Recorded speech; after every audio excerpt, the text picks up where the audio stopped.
Olá, caros cursistas! Tudo bem com vocês? Sejam todos muito bem-vindos a essa nossa terceira videoaula do curso técnico em Transações Imobiliárias, da matéria Direito Imobiliário 2, na parte de Obrigações e Contratos. É um prazer estar aqui com vocês. Mais uma vez, como na aula passada, vou pedir a todos que em nossas aulas estejam sempre com papel e caneta em mãos, para anotar alguns artigos falados em sala e podermos estudá-los depois. E também é bom ter em mãos papel e caneta para quando surgir alguma dúvida, vocês anotarem e depois postarem lá no fórum Tira Dúvidas. Se quiser falar comigo para sanar qualquer dúvida, você já sabe, o meu e-mail está lá na sala virtual. Já aproveito a oportunidade, pois é sempre bom reforçar, para falar sobre o fórum Tira Dúvidas, que é pertinente a cada uma de nossas aulas. É importante a sua participação. Então poste lá as suas dúvidas relacionadas à nossa terceira videoaula. Bom, como todos já sabem, pois falei na nossa primeira e segunda videoaula, o nosso curso vai atribuir a todos um conhecimento acerca das relações estabelecidas no contrato de compra e venda imobiliário e as suas obrigações. Essa nossa terceira videoaula está disciplinada no nosso caderno didático nas páginas 61 até as páginas 77. Então vamos começar? O nosso objetivo nesta aula é como sempre, proporcionar um enriquecimento teórico que lhes dará maior segurança e habilidade no mercado de trabalho, bem como conhecer as cláusulas especiais, compreender algumas particularidades do contrato de compra e venda de imóveis, identificar as ações que devem ser tomadas antes da aquisição de um imóvel. Até agora, nas nossas duas primeiras videoaulas, tivemos a oportunidade de estudar muitas coisas importantes, que vai ser essencial na vida profissional de cada um de vocês.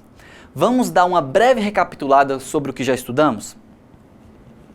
Bom, já vimos as legislações que são utilizadas como fonte de pesquisa, o conceito de compra e venda, as partes que estão presentes no contrato. Estudamos também as principais características que são quais? Vocês lembram? A bilateralidade, onerosidade, cumulatividade, consensualidade e atipicidade. Vimos de forma bem completa os 4 requisitos específicos do contrato de compra e venda imobiliária, que são o consentimento, a coisa, o preço e a forma. Vimos também a responsabilidade pelos custos do registro do contrato de compra e venda de imóveis. Analisamos algumas restrições, que são as vendas entre ascendente e descendente, vendas entre cônjuge e companheiro, vendas a condomínio. Estudamos exaustivamente o contrato de compromisso de compra e venda, aonde vimos que nele não se confunde com o contrato de compra e venda imobiliária, que há uma vantagem, né, no caso, entre ambas as partes, para realizar esse contrato preliminar. Estudamos também a forma do contrato de compromisso, que todos já devem saber que essa forma é livre, que faz parte de 3 características também, que são a natureza, as partes e a forma. Falamos um pouco também sobre a adjudicação compulsória. Falamos bem sobre ela. E por fim, também falamos sobre a arras. Falamos das suas características e suas espécies. Estudado tudo isso e já até praticado com vocês um contrato preliminar, vamos iniciar um novo assunto na aula de hoje. Vamos começar a estudar as denominadas cláusulas especiais, que são as verdadeiras regras estipuladas pelas partes no contrato de compra e venda de imóveis. Estas regras buscam dar efeitos diferentes ao negócio jurídico tratado. Tais efeitos, conforme vamos ver, somente surgem quando essas cláusulas estiverem presentes no contrato. O Código Civil de 2002, ao regular o contrato de compra e venda, trouxe uma série de cláusulas especiais, ao qual alteram seus efeitos na compra e na venda. Adotando a ordem seguida pelo Código Civil, podemos elencar as seguintes cláusulas especiais.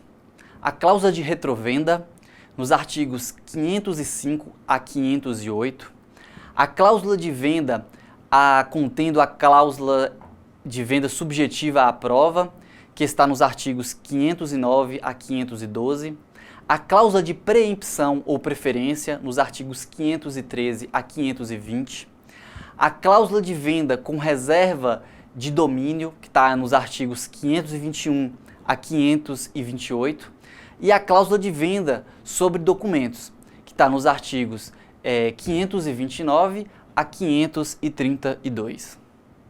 Entretanto, como o nosso foco é tratar apenas do contrato de compra e venda de imóveis, iremos nos ater apenas àquelas cláusulas especiais mais comuns nesse contrato.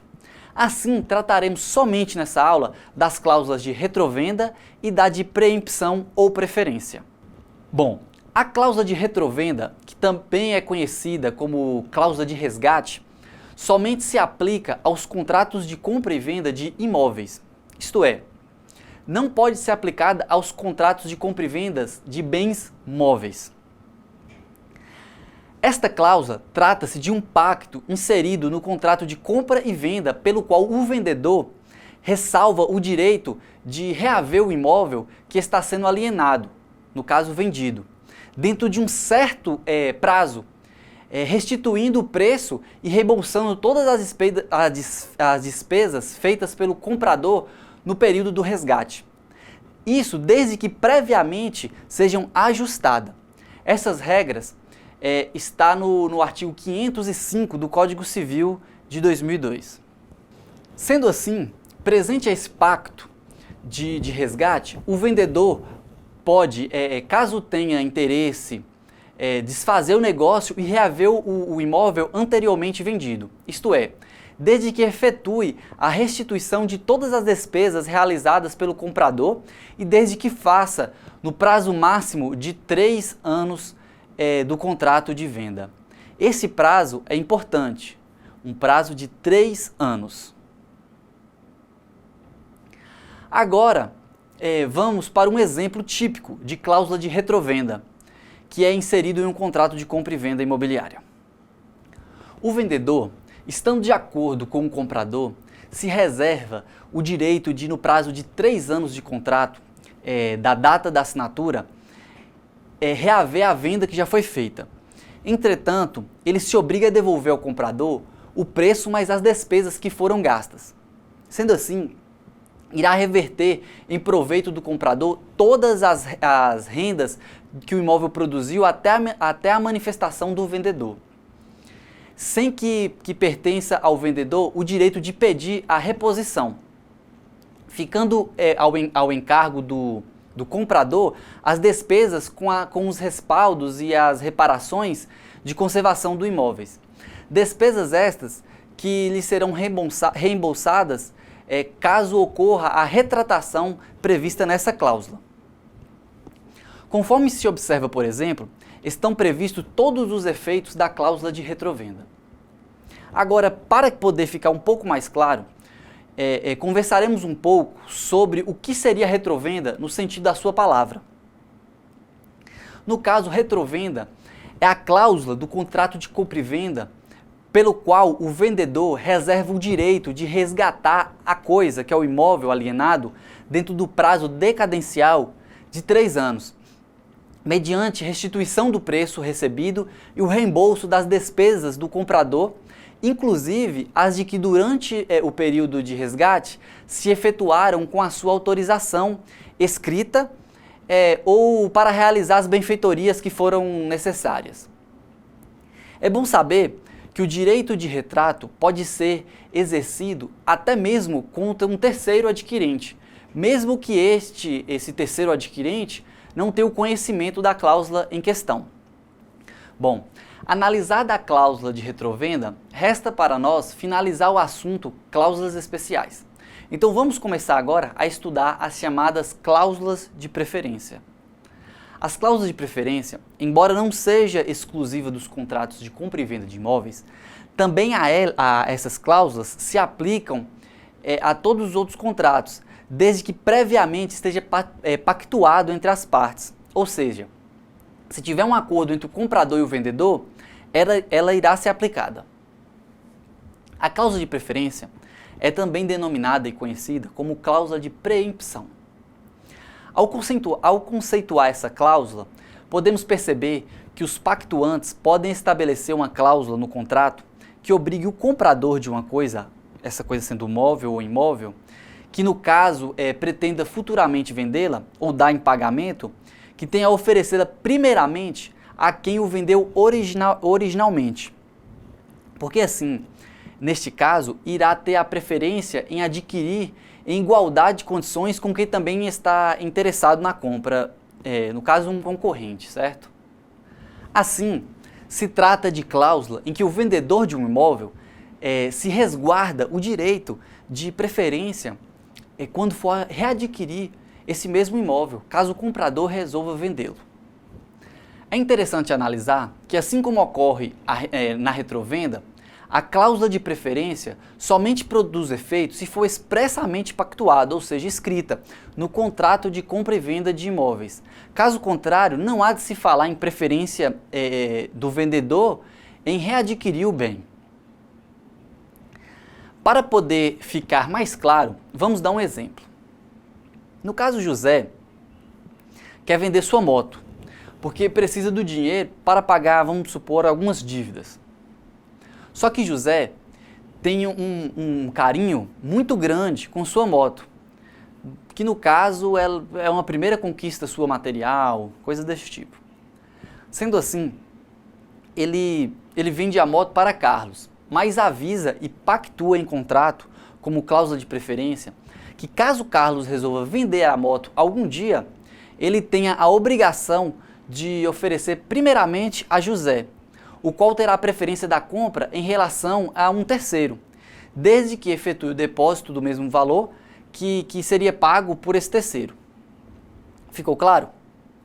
Bom, contudo, o Código Civil de 2002 estabelece que a cláusula de preferência possui uma validade máxima de 2 anos. Esses 2 anos são contados na data da realização da venda original. Vamos dar uma olhada no artigo?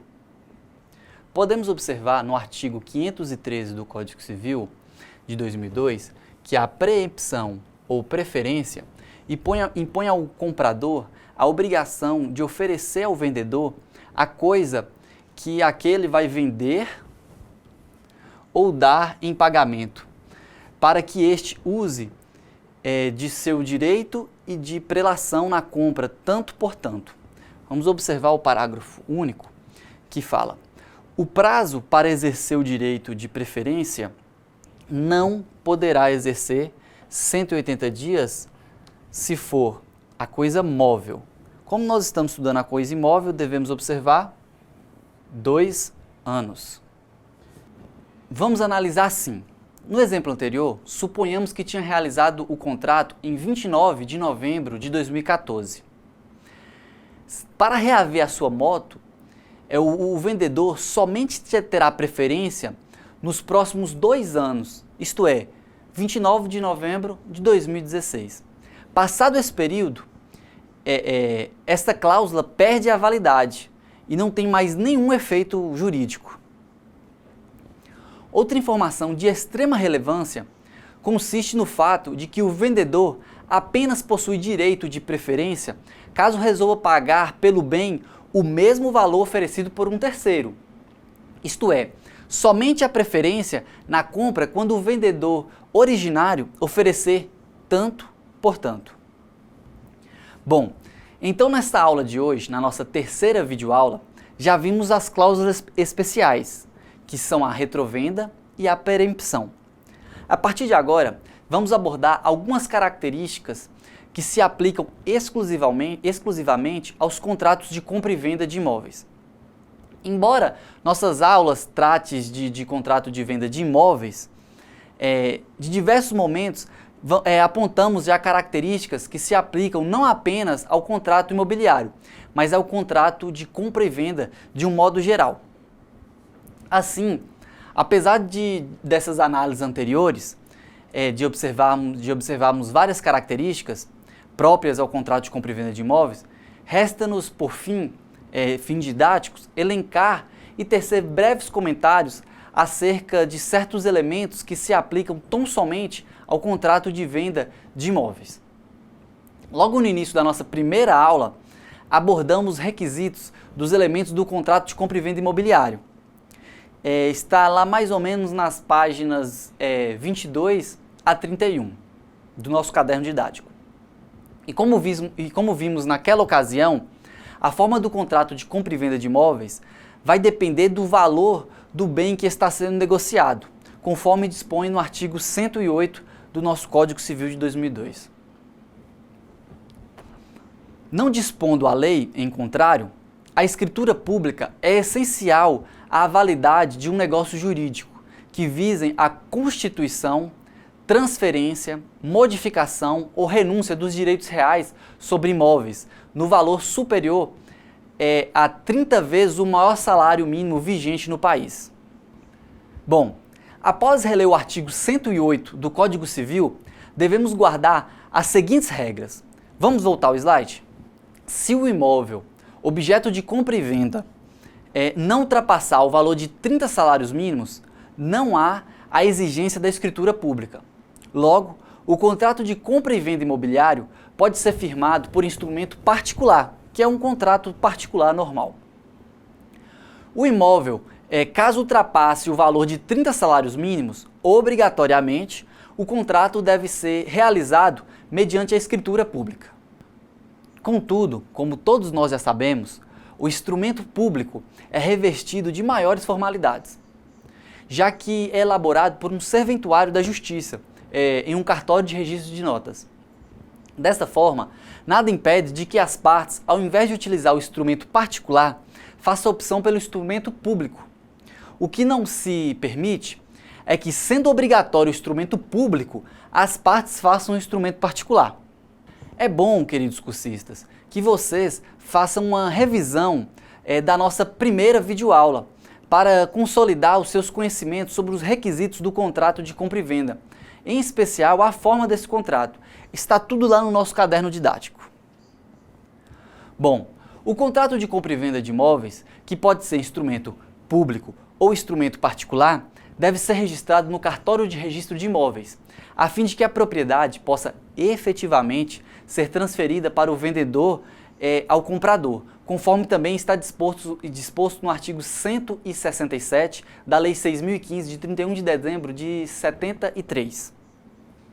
No registro de imóveis, além da matrícula, são feitos o registro e a compra e venda pura e condicional.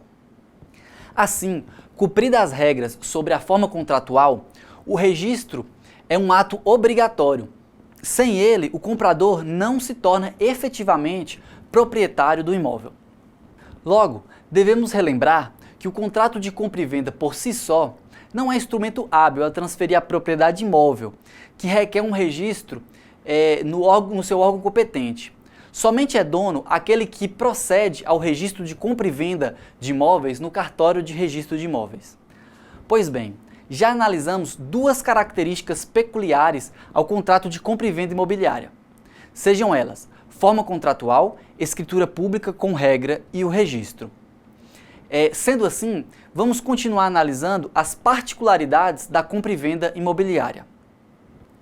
É fato que devemos analisar as necessidades de georreferenciamento, aonde irá ter como o intuito de mapear o território brasileiro, definindo exatamente os seus limites gráficos.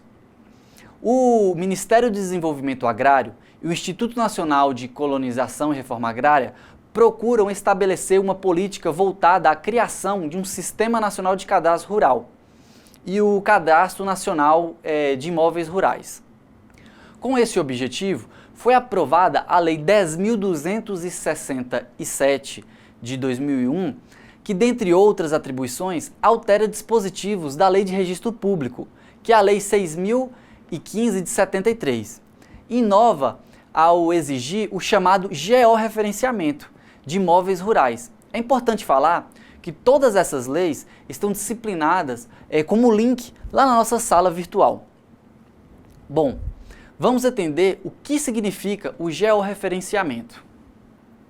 É basicamente o mapeamento de um imóvel rural, fazendo as referências das pontas do seu perímetro do sistema geodésico brasileiro, definindo as suas áreas e posições geográficas. Serve para a regularização dos registros dos imóveis rurais, segundo a nova legislação, que é a Lei 10.267 de 2001 e decretos 4.492 e 5.570. Em outras palavras, o georreferenciamento de imóveis rurais é a medição da área em questão e a descrição de suas características, dos limites e das confrontações. A obtenção dessas coordenadas de pontos de controle pode ser realizadas em campo, a partir de levantamentos topográficos. É o sistema de posicionamento global. Ou ainda pode ser por meio de mesas digitalizadoras, ou outras imagens ou mapa. Pode ser em papéis ou digitais. Com tudo isso, as georreferências do sistema geodésico brasileiro, ela tem que ser com precisão, com posicionamento físico pelo Instituto Nacional de Localização e Reforma Agrária, o famoso INCRA. Bom, como já sabemos, ser obrigatório o registro de imóveis em sua transferência, o imóvel rural não fica diferente e tem a mesma exigência, que é somente após o competente procedimento geodésico que poderá ser registrado e realizado. O conhecimento dessa exigência torna-se expressamente necessário para o profissional que atua no mercado imobiliário, que deve desde o início orientar o seu cliente sobre a questão. No entanto, por se tratar de um procedimento complexo, com a participação do profissional especializado com cadastro no INCRA, a própria legislação prevê alguns prazos para que a exigência se torne efetivamente obrigatória. O Decreto Federal número 7.620, de 21 de novembro de 2011, estabelece a obrigatoriedade do georreferenciamento nos prazos seguintes. Vamos conferir. 10 anos para o imóvel com área de 250 a menos de 500 hectares, 13 anos para os imóveis com área de 100 a menos que 250 hectares, 10 anos para os imóveis com área de 25 a menos de 100 hectares e 20 anos para os imóveis com área inferior a 25 hectares. Observe as datas limites para que a partir delas possam vigorar a exigência do georreferenciamento. Para as áreas iguais ou superiores a 5.000 hectares, tinham que ter feito a partir de 2004. Para as áreas entre 1.000 e 5.000 hectares, também era a partir de 2004. Para as áreas entre 500 a 1.000 hectares, eram a partir de 2008. As áreas acima de 250 hectares, a partir de 2013. Para as áreas acima de 100 hectares, a partir de 21 de 11 de 2016. Para as áreas acima de 25 hectares, a partir de 21 de 11 de 2019. E, por fim, para as áreas inferiores a 25 hectares, a partir de 21 de 11 de 2023. Dessa maneira, a partir de 21 de novembro de 2023, todos os imóveis rurais deverão se submeter ao procedimento de georreferenciamento. Bom, vamos falar agora um pouco sobre os cuidados para a aquisição de um imóvel. Comprar casa própria é o sonho de quase todo brasileiro. Mas para que esse sonho não se transforme em pesadelo, é preciso observar alguns cuidados. O primeiro deles é o básico, não ter pressa. A pressa pode acarretar em prejuízos irreversíveis. Antes de fechar o negócio ou efetuar o pagamento de qualquer sinal, exige a documentação completa do imóvel e dos vendedores. Isso mesmo. Tudo que o vendedor tiver sobre o imóvel tem que ser exigido. É preciso verificar que quem apresenta como dono do imóvel seja realmente o dono, que se ele consta como proprietário no cartório de registro de imóveis. A matrícula do imóvel é a documentação que identifica o proprietário, identifica também as metragens, as confrontações e características do imóvel, bem como todos os fatos ocorridos durante a vida do imóvel. Exemplo, compra e venda, hipoteca ou até penhora, se o bem é de família, se teve contrato de locação, entre outras coisas. As informações constantes na certidão de matrícula podem indicar ou não indicar que o negócio é judicialmente desaconselhável. As certidões pessoais também visam guardar a segurança jurídica do negócio, aonde comprovam a boa-fé de ambos e outras demais. A existência de ações judiciais contra alguma das partes pode indicar tentativa de venda do imóvel em fraude de execução ou fraude contra credores. E pode ressaltar em uma futura ação de anulação da escritura, para que o imóvel responda pelas dívidas do vendedor. É importante ressaltar que somente com o registro da escritura pública no cartório de registro de imóveis que o imóvel é transferido para o patrimônio do comprador. Enquanto não se registra a escritura pública, o imóvel continua respondendo pelas dívidas do vendedor. E se o vendedor tem má-fé, ele poderá vender o imóvel novamente para outras pessoas.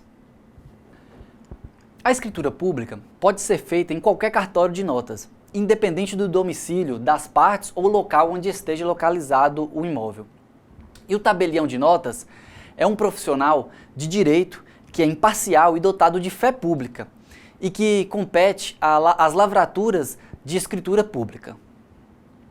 A fé pública é um crédito que deve ser dado em virtude de lei expressa aos documentos e certidões emitidos por alguns servidores públicos ou pessoas com delegações de poder público, sempre no serviço de suas funções.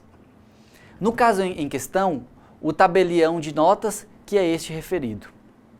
Bom, cabe ao tabelião formalizar os atos jurídicos de interesse das partes e auxiliar o Estado no cumprimento das leis e fiscalização dos tributos incidentes sobre as operações imobiliárias. O preço da escritura pública é tabelado por lei estadual. Assim, a escolha do tabelião de notas não é uma questão de preço, mas sim uma questão de segurança, uma questão de confiança, de credibilidade. Outro detalhe importante é que a escritura pública deve retratar o valor real do negócio. Quem passa escritura abaixo desse valor, além de cometer crime contra a ordem tributária, ocorre o risco de receber somente o valor declarado caso a escritura seja anulada. Está sujeito também ao pagamento de imposto de renda sobre o lucro imobiliário, em caso de venda futura, pelo valor real, e ainda pode ter a venda anulada pelo locatário, aonde irá existir o direito de preferência se o valor constante na notificação for superior ao valor da venda. Além de todas as cautelas citadas, existem outros cuidados práticos também que devem ser observados. Vamos observá-los? Devemos também visitar um imóvel em dias e horários alternados. Devemos examinar o imóvel para verificar o grau de conservação e eventuais vazamentos, rachaduras, problemas elétricos, hidráulicos. Devemos também conversar com os futuros vizinhos, síndicos do prédio, essas coisas.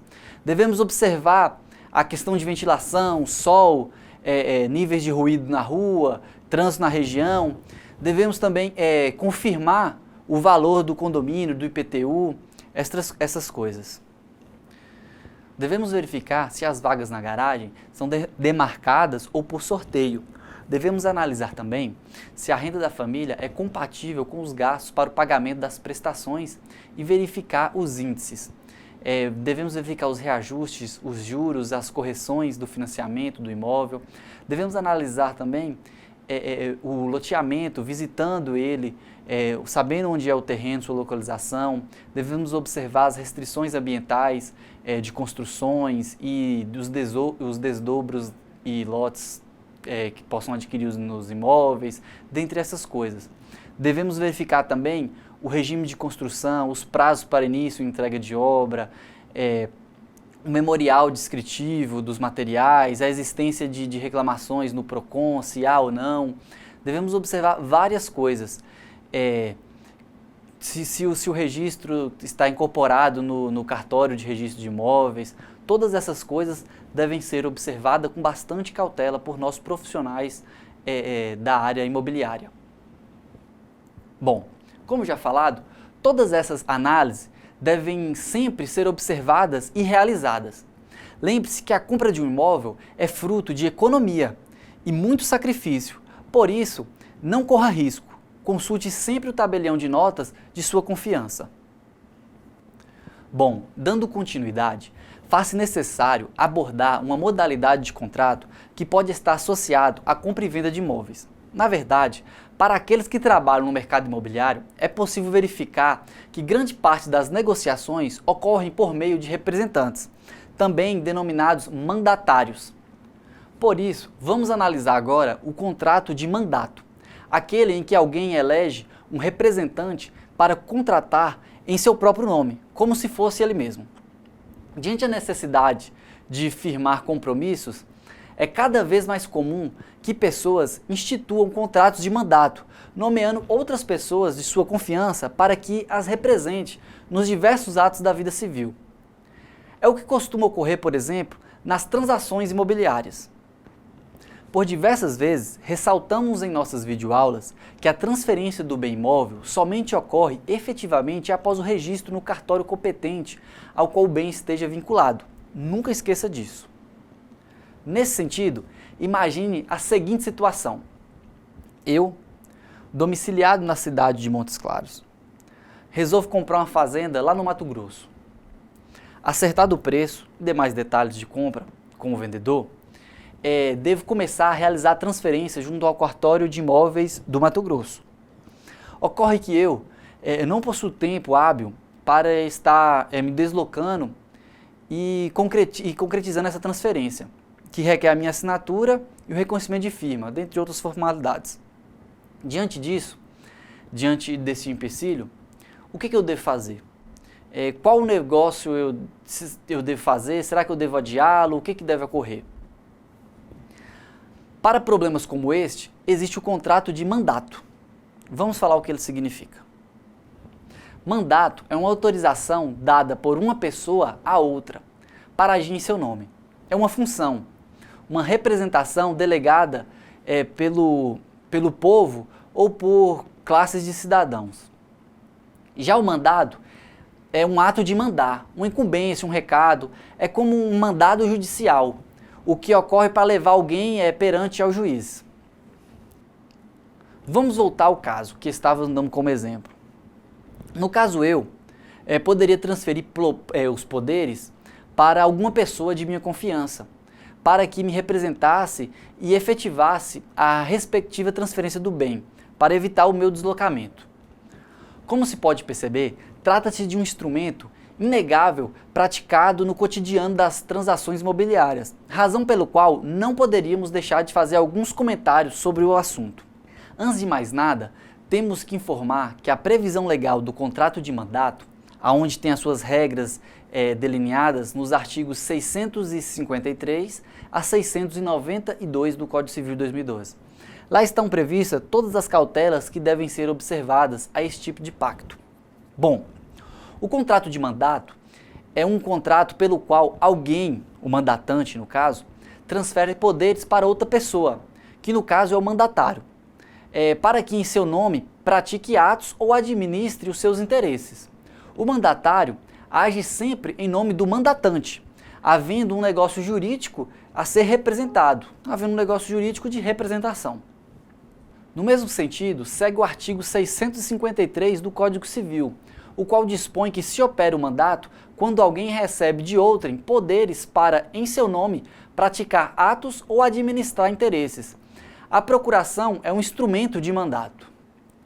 Assim, o contrato de mandato é um fruto de manifestação da autonomia privada, por meio do qual uma pessoa, denominada mandatante, transfere os seus poderes a outra pessoa, chamada de mandatária, para que a represente numa determinada situação. Contudo, como estamos tratando do contrato de compra e venda imobiliária, devemos ter em mente que o contrato de mandato pode ser utilizado como instrumento para realizar a compra e venda do imóvel. Então, é de suma importância para o profissional da área. Analisando o conceito de contrato de mandato e visualizada a sua importância no campo contratual, sobretudo nas transações imobiliárias, resta-nos saber como materializar o contrato, ou seja, qual forma adotar para que podemos concretizar um pacto dessa natureza. Essa resposta pode ser obtida na parte final do artigo 653 do Código Civil, onde ele diz que a procuração é um instrumento de mandato. Observe dessa forma que não podemos confundir o mandato, contrato propriamente dito de representação, com procurações, que é apenas uma forma com que o contrato se materializa. Assim, não seria errado dizer que a procuração dá vida ao contrato de mandato. Haja vista que por meio de procuração podemos estabelecer um contrato de mandato. Não se esqueça que procuração é uma coisa e contrato de mandato é outra coisa. Neste caso, podem surgir algumas dúvidas. A procuração deve ser pública, realizada no cartório de notas? Ou a procuração deve ser instrumento de forma particular, realizada entre as partes? Atenção nesse ponto, caros cursistas. Com regra, a procuração pode ser pública ou a procuração pode ser particular. Ela pode ser escrita ou verbal, expressa ou pode ser tácita. Isto é, a forma da procuração dependerá da substância do ato que deva ser praticado pelo mandatário. Em outras palavras, devemos observar o que a lei dispõe para cada ato a ser realizado. A partir daí, saberemos como a procuração deverá ser elaborada e por instrumento público ou por instrumento particular. Como o nosso foco são as transações imobiliárias, mais especificamente o contrato de compra e venda de imóveis, a procuração segue a regra do que já foi estudado no artigo 108 do Código Civil de 2012. Ou seja, o imóvel com valor não superior a 30 salários mínimos, a transferência do bem pode ser por instrumento particular, que é o contrato particular entre as partes. Vale lembrar que nada impede que se utilize o instrumento público. O imóvel com valor superior a 30 salários mínimos, a transferência obrigatoriamente deve ocorrer por instrumento público, que é a escritura pública realizada no cartório de notas. Seguindo a mesma lógica, se o mandato é para vender imóveis com valor superior a 30 salários mínimos, a procuração deverá ser celebrada mediante escritura pública. Concluindo, a procuração poderá ser por instrumento público ou por instrumento particular, a depender do valor do imóvel. Segue então as seguintes regras.